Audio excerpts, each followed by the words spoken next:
Welcome back to Making a Murder in My Journal, and we're going to continue down on part 3 of the 3 unsolved homicides in Manitowoc County that we're focused on. That would be Teresa Halbach, Carmen Botwell, and Ricky Hochstetter.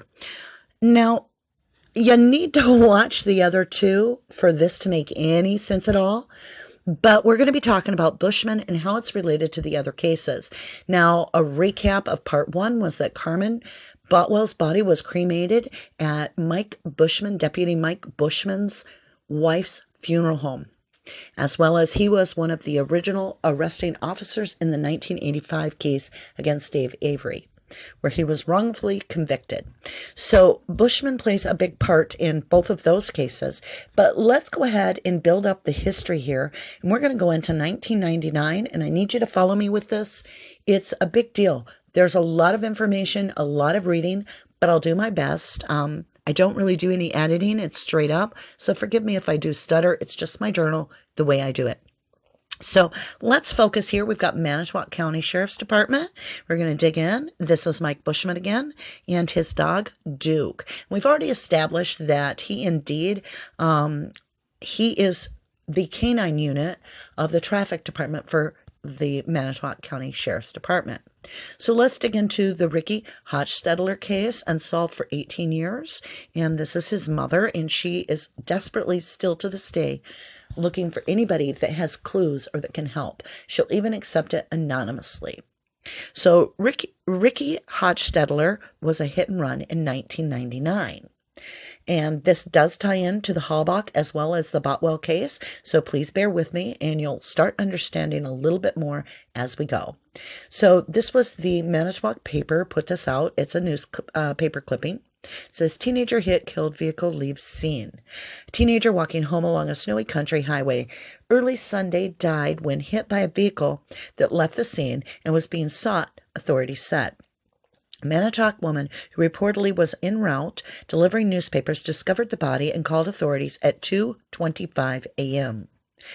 Lieutenant Mike Bushman of the Manitowoc County Sheriff's Department identified the victim as Richard D. Hochstetter, 17, a junior at Manitowoc Lincoln's High School. 17 years old. Let's stop right there. It's been said that by a lot of the people in Manitowoc that this was a police cover-up. It's also been investigated by the DCI thoroughly to try to determine if there's a connection between the Manitowoc County Sheriff's Department and the actual hit and run. And not just the cover-up, but that they may have actually been involved in the hit and run itself.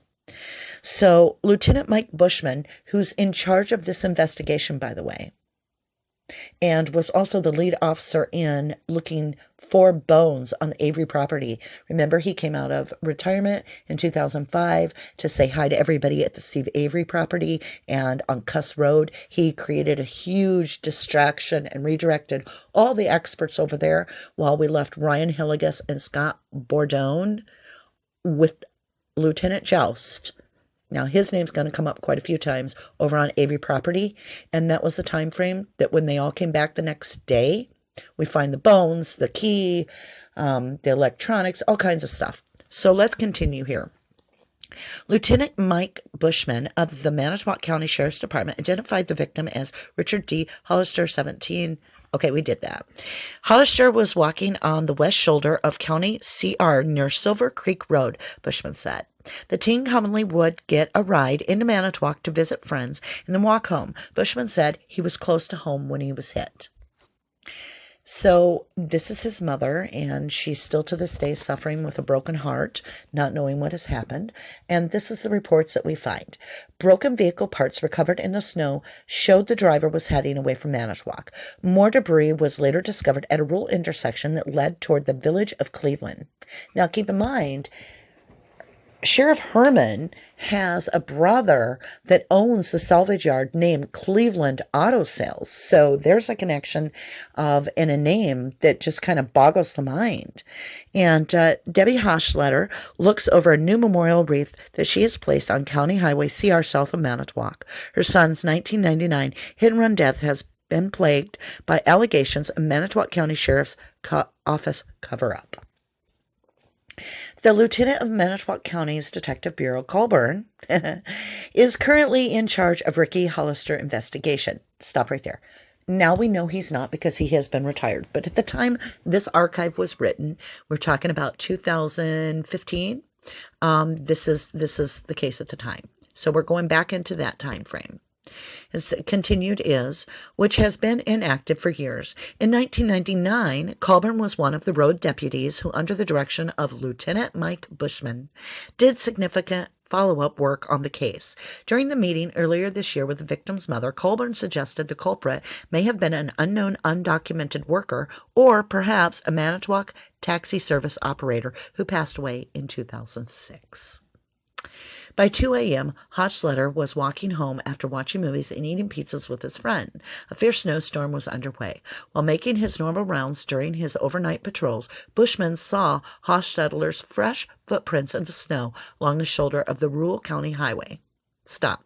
So he sees the footprints. Obviously, as we go forward, he thinks they're suspect to something, and he plans on following them. But he doesn't. He actually does something else. According to the Division of Criminal Investigation report, Bushman later told special agents that he was going to check on the condition of the person to make sure they were okay, considering the snowstorm. Deputy Inspector Bushman decided to go get gas first, following the footprints in the snow. I don't even make this up for you. Okay, I can't remember why this was cut off, but it says pedestrian collision on his squad car radio while at the gas pumps about a mile away. So he's only a mile away. He left, went and put gas in. He arrived on the scene at 2:28 a.m., so less than a minute or two than the actual person reporting it. Hochstetter's body was in the middle of the road. Bushman decided to preserve the death scene rather than chase after the fleeing driver, the Division of Criminal Investigation report stated. At about 4 a.m., Bushman and Deb Kay, the Manitowoc County coroner, walked 50 yards down the road. They knocked on the door of the small white farmhouse, waking Deb Hochstetter, a mother of 3 in the midst of a divorce. So we have the coroner, the same coroner that is barred from the Teresa Halbach possible remains, alleged remains in the Avery case, also pulled off of the Carmen Botwell autopsy, according to our friend of the family. Now she is actually at this scene where this individual, this young man, has been hit and run. And she's having to tell the mother about this. Now, let me tell you, there is an alleged story that the original hit and run was not the only time he got hit. Apparently, allegedly, the responding officer, okay, now remember, Bushman's named as the responding officer. So the rumor or allegation alleged is that Bushman was responding, accidentally re-hit the individual. And so Deb Kay, the coroner, stated right outright that if she found that the victim was still alive when Bushman hit him, or whoever hit him, that there would be actual charges she would file against that party, whether they were Manitowoc County Sheriff Department or not. Interesting. So they knew she wasn't on their side completely. She was going to stick to the truth. That tells you a little bit about credibility in this case, as well as the other cases. All right, let's jump in here to a witness that was interviewed. So Dennis Hebert, former president of the club Bill Maher, in late 2009, the DCI interviewed Hebert to determine whether Rob Herman, who was the sheriff at the time, may have attended a party at the Bill Maher on the night of the Hochstetler died. There were 2 company parties that night, Cops Grocery Store and Manitowoc Ice. However, given that more than 10 years had passed, the Bill Maher no longer had any records of its guests that night. In 2013, the banquet hall was sold, and it's now called City Limits. Now, this is the witness that actually had been the lady delivering the newspapers that reported and found Ricky in the beginning of the accident. So Sylvia Schmidt, Manitowoc resident and friend of the victim's family, Heineck was visiting Debbie Hochstetter's home 5 days after Ricky's death when she spotted several broken vehicle parts in the snow at the end of the driveway. Ricky Hochstetter had been struck by a southbound motorist who was driving past the victim's house around bar close time. Stop right there. Not only that, but it was alleged that this poor gentleman, the 17-year-old victim, was drugged over 200 feet by the vehicle initially. Oh, my God. Lordy. Sheriff's Deputy Jason Joust. Now, remember, Jason Joust is the one that's over there guarding the barrel at Steve Avery's because he has found these electronics while Bushman's over on Cuss Road with all the experts talking about the tree stump. That even Ertl, the state crime lab guy, is like, it looks like a stump. What are we all here for? Right? Oh, boy. Sheriff Deputy Jason Joust interviewed her and recovered the parts, which looked to be from a newer car. However, the evidence was quickly dismissed by the sheriff's office and the vehicle was never found. Okay, Joust wrote this. I also observed 3 other pieces of plastic lying around the corner. Joust, January 15, 1999, report stated all 4 of the parts appeared to be from a newer style car. There had been no other recent collisions along the 2-lane highway around the time of her son's death, said Deb H., the victim's mother. Nevertheless, Bushman determined that these fresh car parts were not relevant to his investigation. Wow. So Joust continues to say, I checked with Lieutenant Bushman, and due to the fact that the pieces looked newer, he did not believe they belonged to the suspect vehicle on the hit-and-run fatality, Joust wrote in his 1999 report. At this time, no further follow-up will need to be done. Looking back, Schmidt said she is dumbfounded that Manitowoc County dismissed the newer model car parts without a good explanation. And she also says it was probably part of the vehicle that killed Ricky. But the critical clue soon fell by the wayside under the direction of Lieutenant Mike Bushman, the road deputy put in charge of the homicide by the then Manitowoc County Sheriff Tom Kay. According to Bushman's report, the Newton resident was, quote, was unable to tell me which direction the suspect vehicle may have went after the pieces fell off. Stop there. Excuse me, it's a giant snowstorm. Follow the tracks. This reminds me, a personal note here, of when they found the bones. There was no chalk outline or any type of documentations where the bones came from. Follow the tracks in the snow, right? Okay, let's get back into this. Another major misstep occurred just 5 days after the fatality. Weeks after the boy's death, a number of sheriff department employees began to suspect that an off-duty deputy, after a night of drinking, struck and killed the rural Manitowoc teenager. Even the traffic patrol lieutenant, who was in charge of the investigation, was aware of the allegations, indicate reports reviewed by U.S. Today Network. Wisconsin, however, Lieutenant Mike Bushman and then Sheriff Tom Kay administration declined the probe activities of the 2 deputies who were being mentioned as possible suspects, Lieutenant Rob Herman and his brother, Sergeant Tom Herman. Sheriff Sergeant Jason Joust collected the car parts and returned them to the agency's evidence storage unit, his reports reflect. Wow, you guys. Seriously? There were multiple parts from a newer model car that were found within days of the crime in the thawing snow near the edge of the driveway of Ricky Hollister's house. His body was found in the road about 50 yards from his house along a rural highway. On the morning after the crash, Bushman and Lieutenant Rob Herman informed the news media that the hit-and-run vehicle was a late-model truck or van. No such vehicle was ever found. The lead investigator, traffic Lieutenant Mike Bushman, directed fellow road patrol deputies to chase after leads as far away as Appleton, Fond du Lac, Green Bay, Neenah, and Wapaka. Now, Deb said, I still want the person who was involved to come forward and talk to me, even if it's anonymously. However, Bushman later told Joust the parts were not relevant to the hit-and-run investigation their reports show. When she received her son's evidence files last year with Colburn and Lavina, Deb H. said that those particular car parts were not in the files. I never got an answer, she said.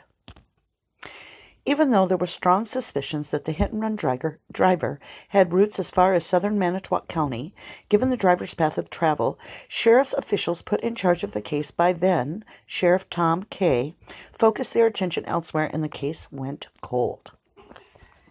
Now, Chuck Herman, brother of Rob Herman and Deputy Inspector Tom Herman, Chuck Herman operated the family's long-standing business, Cleveland Auto Salvage, or Sales and Salvage.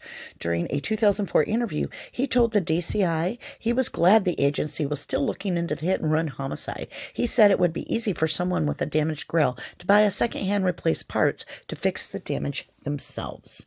Stop right there. How does that make any sense? Okay. People working in the MTSO in 1985. Look at the list, and on the very bottom, Mike Bushman. People working in the MTSO in 2005, Andrew and Link.